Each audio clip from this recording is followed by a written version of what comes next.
प्रिया अपने नए घर में अर्जुन के साथ खुश है। शादी के सजावट अभी भी लगे हैं।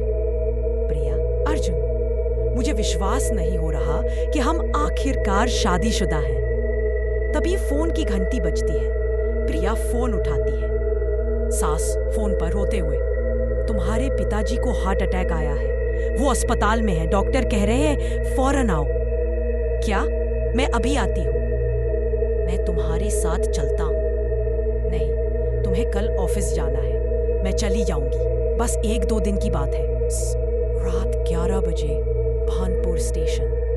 एक टूटी बेंच, एक झिलमिलाती बल्ब, हवा में उड़ती धूल। ये स्टेशन इतना वीरान क्यों है? यहाँ कोई भी नहीं है। वो अपना फोन चेक करती है, कोई नेटवर्क नहीं। नेटवर्क भी नहीं आ रहा। अर्जुन को बताना था कि मैं यहाँ पहुँच गई हूँ। वो बेंच पर बैठ जाती है। ठंडी हवा चलती है, दूर से उल्लू की आवाज़। 45 मिनट, बस 45 मिनट में ट्रेन आ जाएगी। धीरे धीरे एक आवाज़ आती है, बहन जी पानी मिलेगा।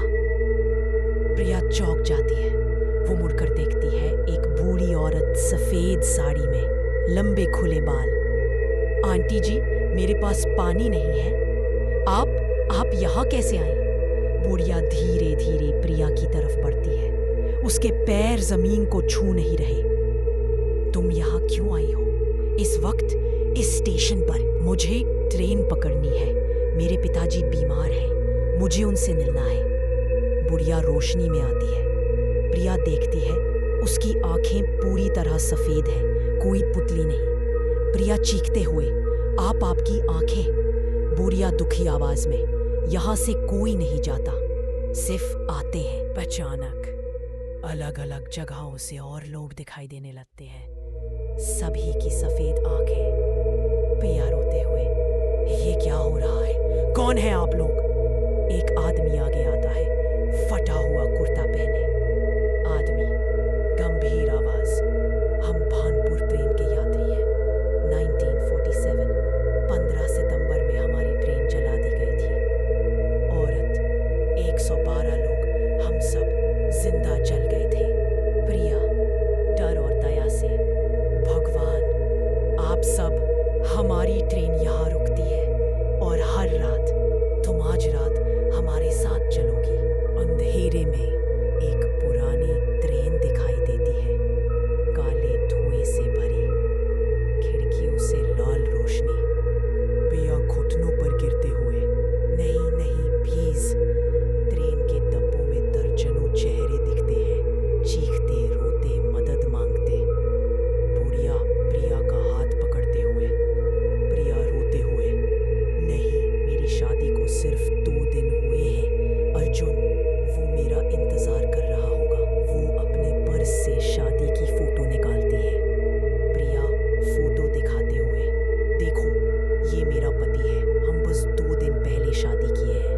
मेरे पापा अपनी बेटी को आखिरी बार देखना चाहते हैं। प्लीज, अगर आपको भी अपने परिवार से प्यार था, अगर आप भी अपने घर जाना चाहते थे, तो मुझे समझिए, मुझे जाने दो। बुढ़िया की सफेद आंखों में पानी आता है। वो शादी की फोटो को देखती है। मैं भी अपने बेटे की शादी में जा रही थी। उस रात मेरा भी परिवार इंतजार कर रहा था। प्रिया रोते हुए, तो आप समझती हैं, मुझे जाने दो। दूसरे भूत गुस्से से आगे बढ़ते हैं। आदमी, हर रात कोई एक चाहिए। बुढ़िया उनके सामने खड़ी होते हुए, नहीं, ये मेरे बेटे की उम्र की है। मैं अपने बेटे से नहीं मिल पाई, लेकिन ये अपने पिता से मिलेगी। बुढ़िया प्रिया से, उधर अपने बेटे की शादी में जा रही थी। उस रात मेरा भी परिवार इंतजार कर रहा था। अब भाग। प्रिया दौड़ती है, पीछे से भूतों की चीखें आती हैं, रुक जा, तू हमारी है। बुढ़िया भूतों को रोकती है, धक से भागती है। वो पटरी पार करती है और अंधेरे में दौड़ती रहती है। पीछे से आवाजें कम होती जाती हैं। अगला स्टेशन, वहां असली योग है। बच गई, मैं बच गई। प्रिया अपने पिता के पास बैठी है। पिता कमजोर आवाज में हाथ पकड़ते हुए, तू आ गई बेटा, मैं बस तुझे एक बार देखना चाहता था। तेरी शादी मैं नहीं आ पाया था।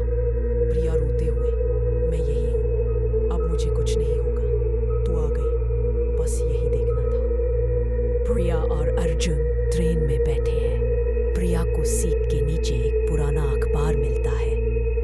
प्रिया अखबार उठाते हुए, ये देखो अर्जुन, अखबार की तारीख 15 सितंबर 1947। हेडलाइन, भानपुर ट्रेन हादसा, 112 यात्रियों की दर्दनाक मौत। एक छोटी सी तस्वीर अपने परिवार के साथ मुस्कुराती हुई थी। कैप्शन, श्रीमती कमला देवी अपने बेटे की शादी में जा रही थी। प्रिया रोते हुए, अखबार सीने से लगाते हुए, थैंक यू कमला माई, आप अपने बेटे से नहीं मिल पाई, लेकिन आपने मुझे मेरे पापा से मिलने दिया। उस रात से भानपुर स्टेशन पर वो आत्माएं फिर कभी नहीं दिखी। शायद उन्हें भी शांति मिल गई, खासकर कमला माई को, जिन्होंने एक बेटी को बचाकर अपना मोक्ष पा लिया। परिवार सबसे बड़ा होता है। जीवन में हो या मृत्यु के बाद, प्यार कभी नहीं मरता। अगर आपको ये शॉर्ट स्टोरी पसंद आए तो सब्सक्राइब करें। हम daily new horror story upload करते हैं। अपने सुझाव कमेंट करें। Thank you.